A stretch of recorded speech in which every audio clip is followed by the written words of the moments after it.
guys, what's up? This is Blaze the Movie Fan, and earlier this year I saw Cinematic Venom's review of A Christmas Story, and I hated it back then and considered it to be his worst video. However, after rewatching the video, it's not that bad. I mean, sure, there are problems with the video which I will be getting into later on, but for the most part it is pretty damn good. Now I wanted to respond to it ever since I first saw it. I wanted to respond to the video ever since I first saw it, but the reason I didn't back then is because it makes no sense to make a Christmas related video outside November or December. So that's the reason why I waited so long. Now one last thing before I dive in. Not only am I a fan of Cinematic Venom's videos, I also consider him a very good friend. And because of that, I am gonna try to be as civil and respectful as I possibly can. So anyway, without further ado, let's dive in. From the minute your film walks in the room, it's due, cause this is the place where you go if your film was crap and made no sense. You won't sit on the fence, he's getting burnt in his show. It's Cinematic Venom, it's Cinematic Venom, it's Cinematic Venom, it's Cinematic Venom. This intro is beyond fucking awesome. Though it's not much different now than it was back then. Now I'm gonna explain exactly why I love this intro so much. Because it gets you fucking pumped and hyped for the video that you're about to watch. In fact, this intro is the main reason why I watch Cinematic Venom's reviews from his book 1001 Movies You Must See Before You Die frequently. That and the fact that there are many other good aspects of his show. By the way, isn't A Christmas Story a really bad name for a movie? Wouldn't that have been like if I named my picture a comedy film? Actually, there is a very good reason why this movie is called A Christmas Story. The movie is about a guy who tells the story of his childhood. And that story takes place around the Christmas time. That's why the movie is called A Christmas Story. It's very easy to figure out if you think about it. We get pretty much just a string of random events taking place before his dad surprises him with a rifle at the end. That doesn't accurately describe the movie at all. Nothing about this movie is random. The events happening in the movie are in a chronological order. And every scene has a reason and purpose for the movie. I mean, it's fine if you don't like the story, but it is factually incorrect to say that the movie is random. In 1997, due to the movie's growing popularity, TNT began to air a 24-hour marathon of the film, playing it 12 times consecutively. Why would anyone want to watch a movie 12 times in a row? Okay, that's something I'm gonna have to completely agree with you on. I would never wanna watch a movie 12 hours in a row. Hell, I fucking love Back to the Future Part 2, The Empire Strikes Back, and The Lord of the Rings, The Return of the King. But I would only watch those movies twice in a row, maybe 3 times. But 12 times in a row is fucking overkill. A direct sequel, A Christmas Story 2, was then released in 2012, and by God it was hated. One main issue people had was why Ralphie was so creepy in it, but good God, did you even see the original? This kid was creepy as hell. He winks at his teacher, molests and stares at this leg lamp. Why is it only good when they're in the original? Michelangelo is a fucking pervert at April in the original Turtles films, but it's only an issue when Michael Bay does it. Well, it all depends on the execution. If someone likes a certain aspect of one movie but not another, it's because it's executed differently in that movie. Now I'm gonna explain why I don't have a problem with this in A Christmas Story and why I do in A Christmas Story 2. Well, it's very simple. Because Ralphie is a fucking kid in the first one. So his behavior is completely understandable and natural. He's acting exactly like you would expect a kid to act. In the second one, he acts like a fucking man-child. Ralphie is an adult in that movie, but despite that, he still acts like a fucking kid. Seeing an adult acting like a kid is very embarrassing. And that is the main reason I fucking hated that movie. Now, I get it. Before anyone calls me out on missing the entire purpose of the movie, I get it. I understand that it's told from a child's point of view. The movie is an exaggeration of a child's imagination. It's told from Ralphie's adult self's perspective, reminiscing on his childhood, so therefore many elements are exaggerated and made to seem way more important than they actually are. Keep this in mind, it will become important later.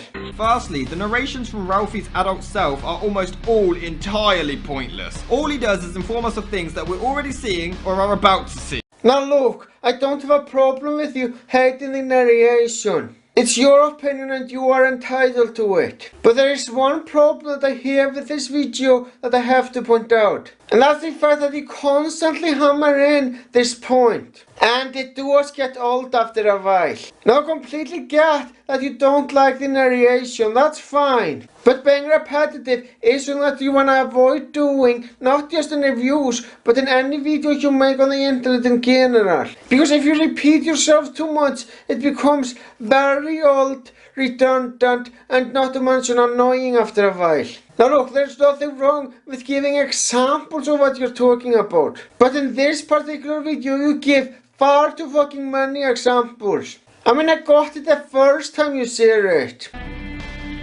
With as much dignity as he could muster, the old man gathered up the sad remains of his shattered major award. Okay, I'm convinced. This movie treats its audience like they're fucking morons. These voiceovers are entirely pointless, like entirely. We can see what he's doing. Why do you need to explain it and dumb it down? There is no need other than blatantly assuming your entire audience is too mentally handicapped to figure it out on their own. This proves that you completely missed the point of the narration. Now look, I'm not saying that you have to like it, but the movie is not treating the audience like they're dumb. That's just ridiculous. There's more to the narration than just stating the obvious. The narrator is Ralphie as an adult, and he is telling a story from his childhood. That's why the name of the movie is A Christmas Story. Now to an extent, I agree with you. I'm not a fan of narration in movies if the narrator is just stating the fucking obvious. But that's clearly not what's happening in this particular movie. Are you kidding? I mean, here, this scene was such a missed opportunity ruined by the narrator. What else was left but a triple dare you? And finally, the coup de grace of all dares, the sinister triple dog dare. I triple dog dare you! Schwartz created a slight breach of etiquette by skipping the triple dare and going right for the throat. You had it. You had a really funny scene, but you ruined it by a voice that didn't need to be there. Look, I will re-edit that scene for you and it'll be 1,000,000 times funnier. I triple dog dare you!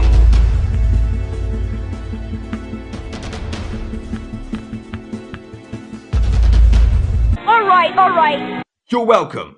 You know, there is a solution to the problem that you're addressing here. You know what that solution is? Just ignore the fucking narration. And I understand that ignoring the problem won't make it any less problematic. But if the narration of this movie is bothering you that much, that is the best solution in order to enjoy the movie. Now this is of course just a suggestion. I mean, it might be hard, but it's still possible. For years I have been very annoyed by laugh tracks in sitcoms, but eventually I learned to ignore them and they don't bother me in sitcoms anymore.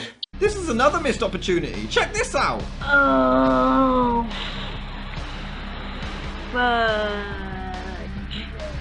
Only I didn't say fudge. I said the word. That would have been hilarious if he actually said fuck. I mean, I know this is PG, but I've got a few problems with this. First of all, why can't a kid say fuck in a movie? It's been done before. Fuck you, Lucky Charms. Don't fuck with me. Your canting daughter. Second, the kid says, Bitch. so what's wrong with him saying fuck?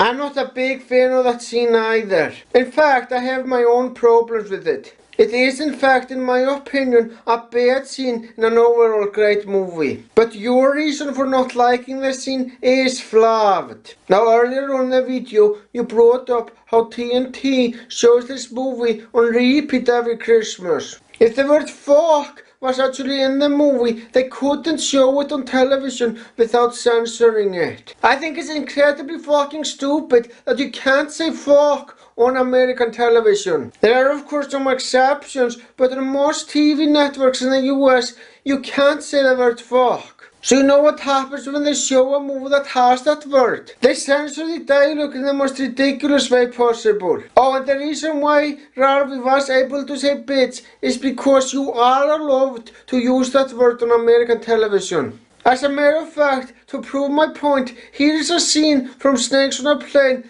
that was ridiculously censored on television. Enough is enough! I have had it with these monkey fighting snakes on this Monday to Friday plane. Everybody strap in. We're about to open some freaking windows. Where did you hear that word? Critics who saw the film. Where's that right, you smelly buggers? Third, I get that they were trying to teach that swearing is wrong, but we don't hear the swearing. And kids watching this won't get the message because they won't know what he fucking said. Daddy, if he didn't say fudge, what did he say? Fluffermuffin.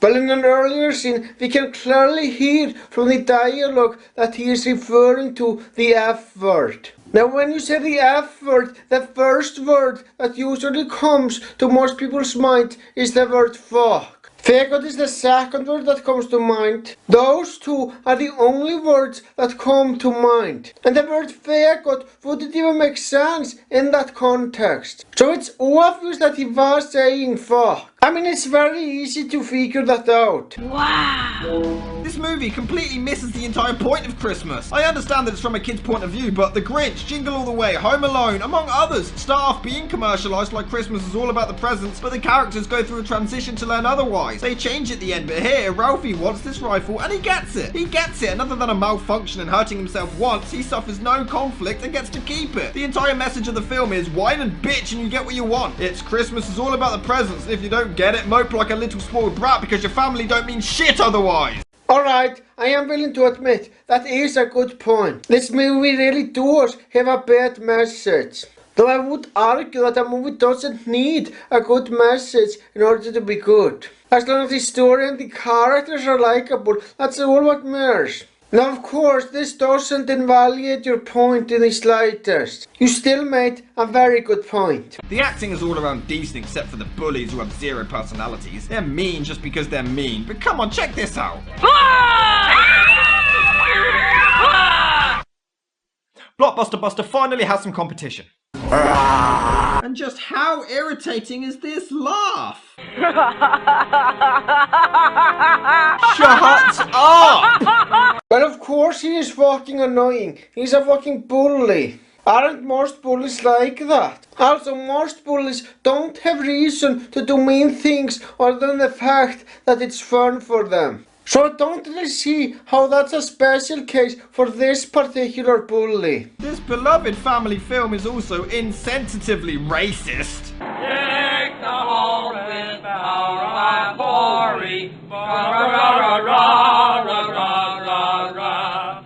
'Tis the season to be jolly. Ra ra ra ra. No. Not ra ra ra ra ra. La la la la la. Because nothing screams Merry Christmas like blatant racism. I kinda see why you would consider this scene racist. I don't. I personally see this as just Chinese people acting like themselves. But I do see where you're coming from though. Now it's time for my overall thoughts. I'm gonna be honest, even though this is nowhere near one of Cinematic Venom's best reviews, it's still pretty damn good. I mean, sure, there are some problems with some of the things that he said, but for the most part, I really like this review. So, Cinematic Venom, keep up the good work, man, and Merry Christmas. Well, guys, this is the end of the video. Thank you for watching. Have a great day.